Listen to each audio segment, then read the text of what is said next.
او عبدالله حیدری او حسین خان ورور ته ګل وزیر ته ټول ته سلامونه. او پس له سلامه انجینر صاحب محترمه د ستاسو موضوع پر څه باندې روانه ده، مستقیم راغلی یم داخل شوی موضوع ته مې نه ده کتلې. موضوع د اوسنۍ رسنیو باندې د رسنۍ چې دي دا آزاد دي، خپلواکي دي او که د یهودانو په اشارو چلیږي او د چا څوک تمویلوي. وګورئ، یو الله سبحانه وتعالى فرمای بسم الله الرحمن الرحیم وقل جاء الحق وزهق الباطل ان الباطل كان زهوقا. الله سبحانه وتعالى فرمای چې حق راغله باطل بزی، باطل به د بین زی د منځ زی هغه به منځوي کیږي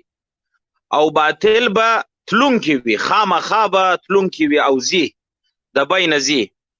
وګورئ زموږ او د دوی فرق څه شی ده؟ دوی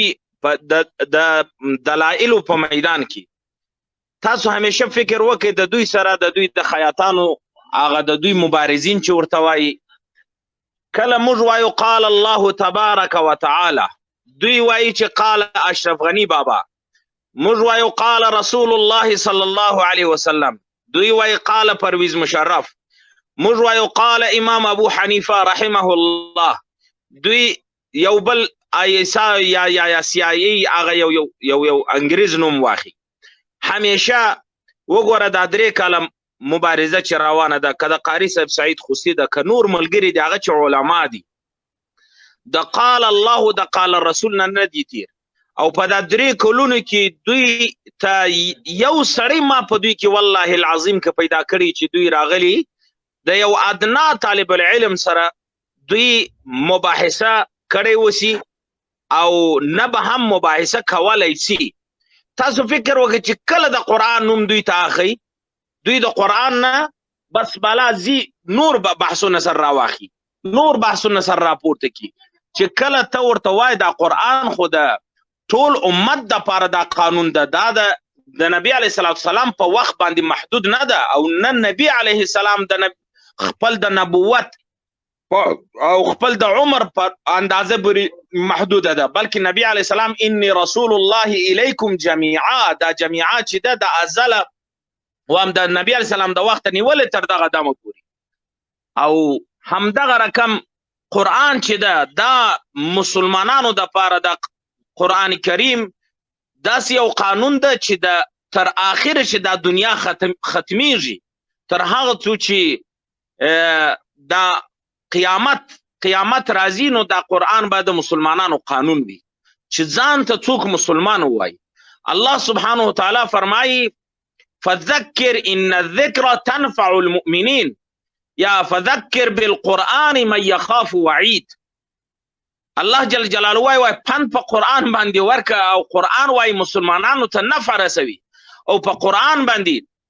څوک چې د الله د عذاب نه بیریږي، د الله د قیامت د حول نه بیریږي، نو هغه به خامخا د دې قرآن نه پند اخلي. زه تعجب یم چې دا قاري صاحب سعید خوستی ده یا نور وړونه دي چې کله دوی ته په قرآن مناظره دوی ته دعوت ورکي، دوی په قرآن کې وایي موږ خو معلومات نه لرو، چې کله د سنت په سنتو کې و په احادیثو کې دوی ته چیلنج ورکوي، کله چې په د فقهاو په اقوالو کې دوی ته چیلنج ورکوي. صحیح ده، زه به دا در سره منم چې نور منحرفین لکه دواعش غوندي، لکه دولت الخلافت چې ځان بولي، هغه به هم د قرآن او د سنت ولولي. هغه وخت د دوی باطل معلومېدل کله چې د دوی په مقابل کې موسی راپورته سوی وای. اوس د دوی هم دغه رقم د دوی بطلان معلومیږي کله چې دلته مناظرې میدان ته د نور اهل حق علماو سره، د احناف علماو سره یا نور فقها چې دي د دوی د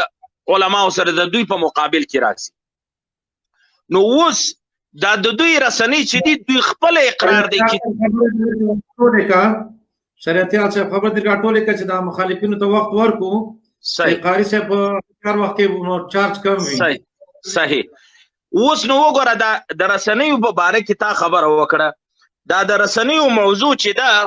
تاسو فکر وکړئ دا څو وخت مخکې د دوی یو غټ په حساب هغه دغه و چې کتاب یې نوشته کی چې طالبانو هم په نظامی ډګر کې هم په تبلیغاتي ډګر کې باوجود چې دا ټول تبلیغات زموږ څخه میډیا زموږ څخه نیولې دي رسنۍ زموږ څخه نیولې دي او دوی ولې چې دوی برلاسه دي کتاب یې ولیکله کتاب پر دغه موضوع باندې ولیکل چې ډېر جنجالونه پر دې مسلې باندې راپورته سو قاري صاحب ته به دا معلومات وي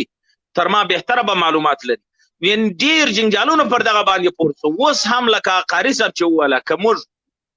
دا رسنۍ بالکل دا مستقل نه دي والله العظیم که مستقل دي زه آخري یوه خبره کوم دلته دا زموږ په منطقې کې ټانګ اور اخیستی او دا زموږ دا بعضې ملګري دا ټانګ ته دغه کړی دی او څه چې سپاره په هغه کې امریکایان او ټول مردار سو د الله په توفیق سره باور په الله جل جلاله وکړي قسم په ذات د الله اخمه چې وخت چې هلته په رسنۍ کې وویله ول یوه ښځه یو ماشوم په شهادت رسېدلي نور دا ټانګ ته ول کومه ټانګ ول یو څه لږ مشکل دا تخنیکي مشکل پیدا کړی نور هیڅ مشکل نه دی ورته پیښ شوی یعنی داسې یو دروغ ویل داسې یو ښکاره دروغ ول هغه هم 3 ورځې دننه په ښار کې نږدې وه ښار ته یعنې دننه ښار کې نه تقریبا 15 کیلومتره 3 کیلومتره د ښار نه لرې همدلته سوځېدل 3 ورځې دا دودونه پورته کېدل چې پس له 3 ورځو بیا راله دا ټانګ یې راکش کړه امریکایانو یوړه یعنې تاسو فکر وکړئ د ځان سره د دوی دروغ د دوی هغه بندګي غلامي په ښکاره ډول معلوم دي خو الله سبحانه وتعالی دی موږ ته توفیق د هدایت په نصیب کې توفیق د قرآن او موږ ته دا توفیق راکړي چې پر قرآن یا پر حدیثو باندې چې کوم ارشادات زموږ الله زموږ پیغمبر زموږ فقهاو کړي د پر هغه باندې ولاړ سو نو وخت مو نه نیسمه نو زه نور ته وخت ورکړه زه که د نورو مزاحم نه یم خو ودیسمه او که یمه نو بیا مې دغه کښته